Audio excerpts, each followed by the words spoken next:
Hello and welcome. Wherever you are in the world today, thank you for joining us for the Rise Traveler, Unpacking Conversations of Sustainable Travel. We are here to talk to eco-minded and socially conscious travelers, diversity and inclusion specialists, wildlife conservationists, environmental activists, and anyone using travel as a way to uplift and inspire. Together, we will go a step beyond the Instagram-ready world of travel and take a look at how travel can be a source of growth and development for all people and all communities.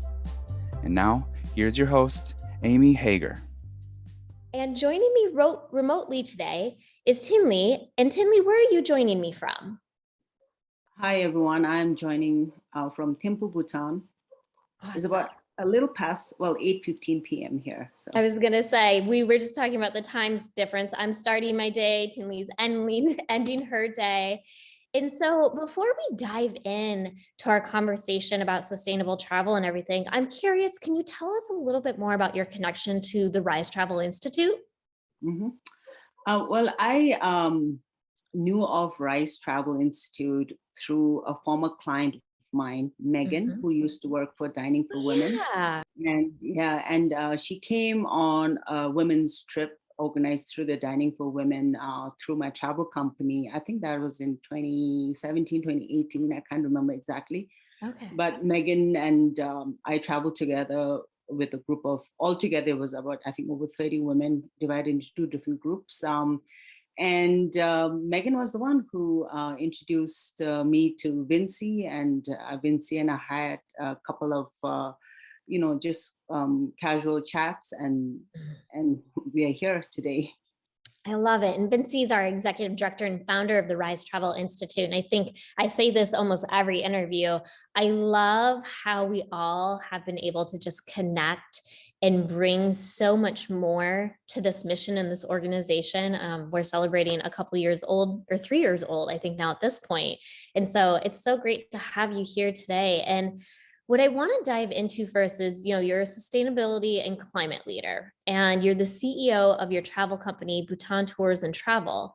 And so I'm curious, can you tell us a little bit more, at what age did you start to develop a passion for sustainability? Because you told me earlier you've been doing this for a while now, but I'm curious, when did it all start? I think it's a matter of just a kind of peeling the layer of onion. I think unconsciously I've always been, sustainability has always been part of me and a lot of people or children who grew up in Bhutan, because we have a very spiritual society that is very connected to the environment, and that's very connected to the community. And of course, the government follows the development philosophy of cross-national happiness that guides all the policies that are made at a state and a national level. But just within just how we existed in Bhutan, it was very much, we paid respect to our nature. We believed in the interconnectedness between nature, ourselves, and the society and the system. And, we believe in the system that is just beyond ourselves, as in the human beings, and respecting the value of life in all forms. So I think for consciously, I've always been aware of that. But I think, studying, going abroad, going to India, going to the US and studying abroad, I was able to articulate it in the English language. Let's just say in the English language, able to articulate it and able to kind of academically think through these concepts, as well as I interacted with different people and different institutions and different countries and different people, different groups that I work with. I'm able to articulate my mission and my work better. So I would, I think consciously in terms of sustainability and climate leader or my work in climate change, it's been the last 15, 18 years. Okay. But I would say, I think subconsciously, it's always been there. I just was not able to kind of put it in words. And I think that makes absolute sense as we continue to grow and expand. And as you said, travel abroad and get to experience other cultures and other things. It just adds on to our knowledge base. And one thing that you mentioned briefly that I kind of want to dive in a little bit deeper is Bhutan is known as one of the happiest countries on the earth. And some people think it's actually ranked as one of the happiest countries in the world. Can you tell our audience a little bit more about what that means? Yeah. So actually, I'm very grateful you brought that up, because I think there's a lot of misinformation that Bhutan is the happiest, ranked the happiest country. The global happiness study that they come out with annually, we are actually, in terms of the ranking, we are not actually the happiest country. The happiest country is normally the Scandinavian countries. But Okay. I think Bhutan is associated with happiness because, like I said earlier, Bhutan is known for gross national happiness, which is we started off as a philosophy that was coined by our fourth king in the early 70s, when sustainable development or sustainability was not even a global concept. But as Bhutan kind of started onto the path of development and modernization, our leaders decided that we're going to look at it from a very holistic, sustainable approach, and not necessarily go, all growth and kind of sacrifice everything else for the sake of economic growth. Yeah. So I would say Bhutan is a country that consciously follows or tries to attain or provide enabling environment for every citizen to their own pursuit of happiness.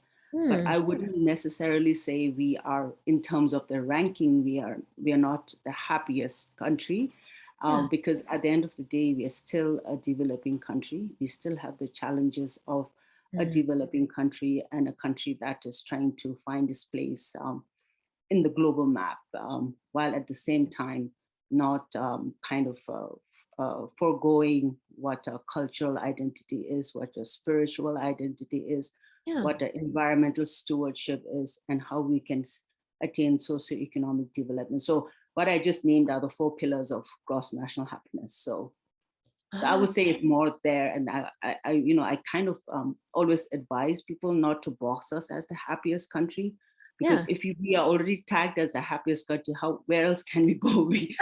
Every argument Right? against is trying to say like we're not happy country.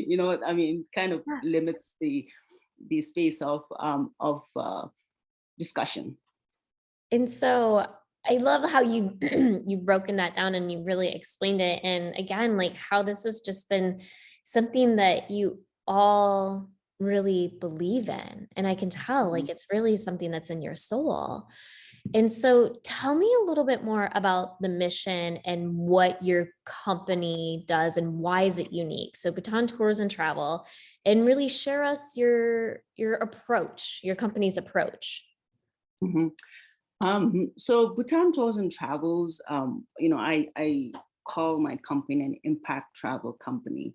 Okay. And we consciously work towards working with our clients to co-curate and co-design experiences and journeys around different issues, be it environment, be it women's leadership, be it cultural spirituality.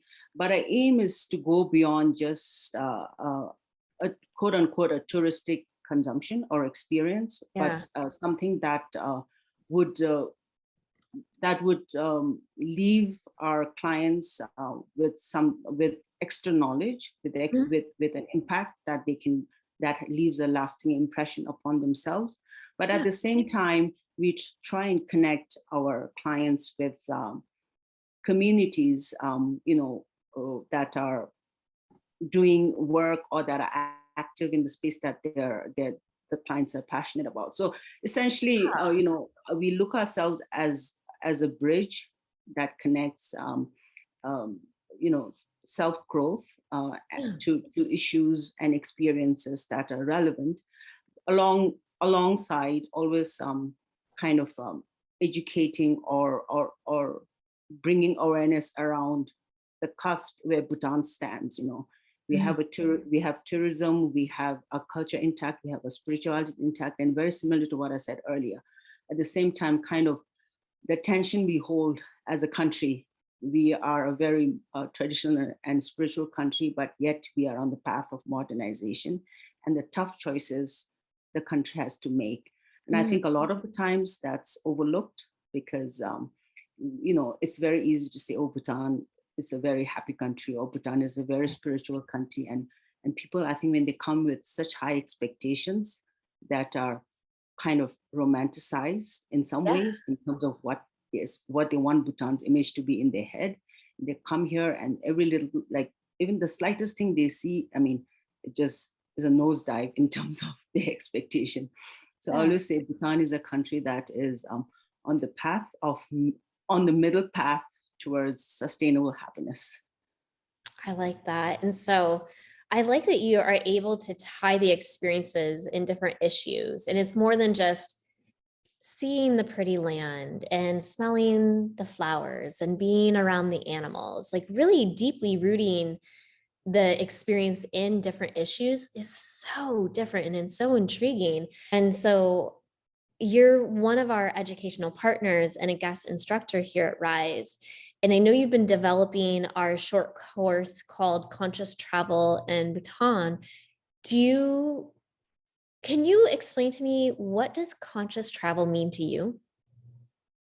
I think conscious travel, is, I think at an individual level and at a community or a host country level and at a systemic or an infrastructure level, let's just say in those three terms. I think at an individual level, conscious travel, and especially I'm speaking from the perspective of the traveler or the visitor, I would say, it means self-awareness. It means kind of being aware of your own biases, your own life experiences, and your own, where you come from, because that is always going to influence the lens you look at the world through. Right. But being very conscious of that, and that's okay. I think all of us have different lenses of experiences in life, Of course. But I think being conscious of that, and then when you arrive into the space that you are, or the country or the community that you are traveling to, kind of being very conscious that the history is different, the current challenges are different, the needs are different, the lifestyle is different, and just being very respectful towards the system as is, and the fact that people still have aspirations to do better, but yet wanting to quote unquote progressively modernize. And so for example, when people come here and Bhutan is known for our traditions, our national costume, but they walk in town and they see young people with tattoo and they kind of get surprised, and I'm like, that's still Bhutan. That's still Bhutan. It's just as we change, as we get more and more integrated into the global system, especially with the internet and television, like that's just different aspects of Bhutan. And I think being very conscious of the intersectionality of yourself as an individual, but also the host community. And so conscious travel, so more from a systemic or infrastructure, I think I'm speaking more now to the climate aspect of it. I think a lot of the times, because I am very aware of the irony that exists within the thing that I say I'm conscious travel.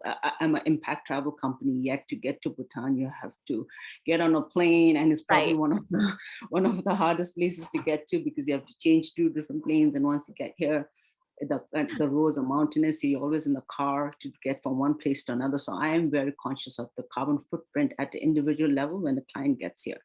But I always say, it is the system that we live within. So we have to make the best use of it till we get to a point where businesses and corporations are able to come up with a better option that we can choose to use, or choose to buy, or choose to consume.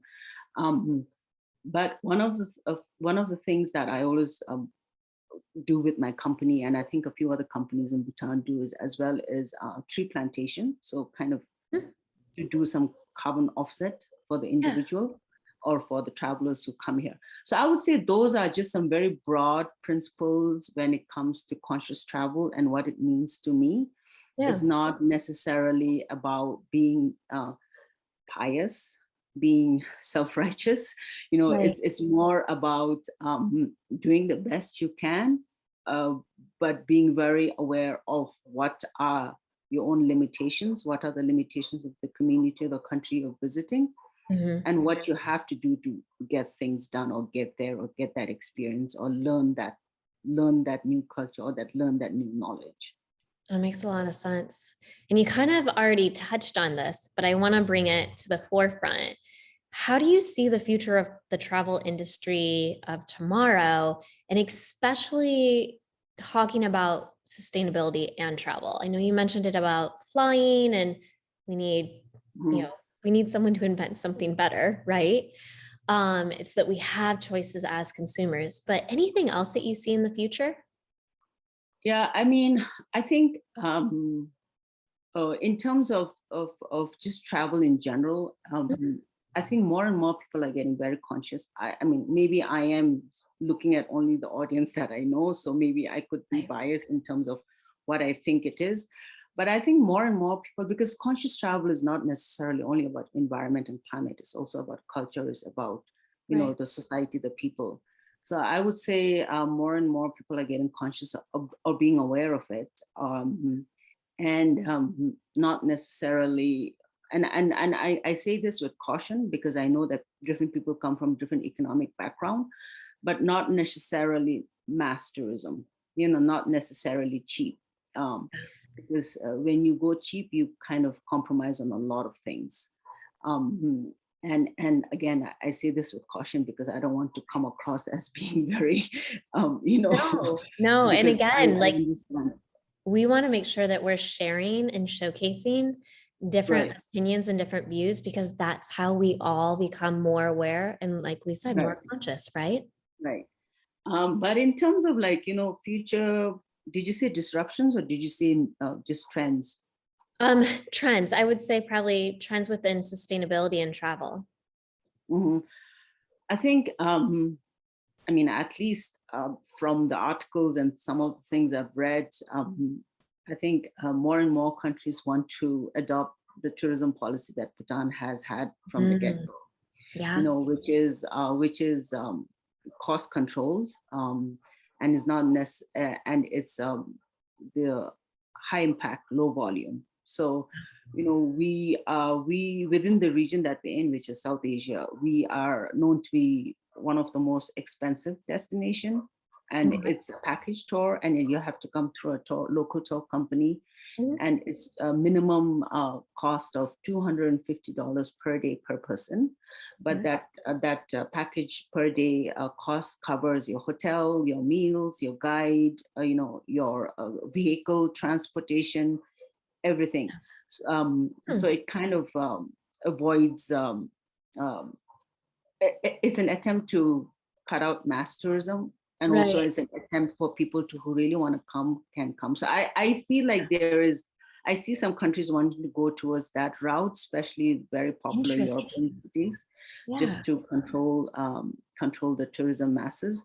And you know, I think there's also technology is probably going to really disrupt a lot of how people consume touristic, or how people consume travel experiences. More specifically, I think, you know, there's some exciting things happening in the AR and VR space. And I feel that, you know, that's probably also something that Bhutan can leverage upon, especially for people who either cannot come to Bhutan because of whether it's a physical disability or economic means they can't get here, but they can immersively experience Bhutan through a VR or a AR experience without having to have a huge carbon footprint, without having to, you know, kind of move themselves physically from one part of the world to the next part of the world. That's really interesting. I love that. So then the last question I want to ask you, and I'm super curious what your answer is. You've just told us, you've shared with us so much, and I just feel like I've learned so much from you in the last 20 minutes, and I know our audience is feeling the same. So Thinley, what legacy do you want to leave behind in this world? I would say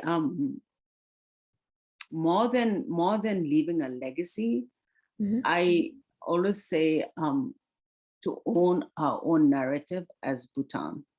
or as Bhutanese, and to be able to place Bhutan on a global stage. Because Bhutan is on the global stage, but in a very narrow space, whether it's academic because of our GNH or gross national happiness philosophy, or whether it's the environment because of a carbon negative status, as one of the only 3 countries of carbon negative status, or because of tourism, and that also is kind of a high-end tourism thing. But I would say, through my various work, is to be able to put Bhutan on a global space and not necessarily as a romanticized, fantasized fantasy land, but as a country that is, again, I said earlier, as a country that is doing its best and that is making tough choices that the world don't necessarily see. And, that citizens have to make tough choices as well at their own individual level in terms of economic prosperity or environmental conservation. So rather than a legacy per se, my own personal thing, I would say just my legacy would be for Bhutan to be not misunderstood in the world. Be able to be respected for the work we're putting in, to be able to also then understand for the challenges that we face as a nation. I love that. I absolutely love that. Thank you so much for joining me today and spending time and just really sharing with us. I've really enjoyed our conversation. Thank you. And thank you for having me. And I look forward to, giving the course on Bhutan with the Rice Travel Institute. Yeah, most definitely. Soon. I love it. Coming soon. Yeah, coming soon. That brings us to the end of our journey today. And if you've liked what you've heard and you want to hear more, please subscribe to our email list at risetravelinstitute.org/subscribe. And we'll be back soon with another episode. But until then, keep roaming, keep learning, and continue to be a Rise Traveler. Bye-bye. Bye. This podcast is an extension of the Rise Travel Institute, a 501c3 nonprofit committed to empowering young travelers through educational programs, research, study tours, and scholarships. Visit risetravelinstitute.org to learn more.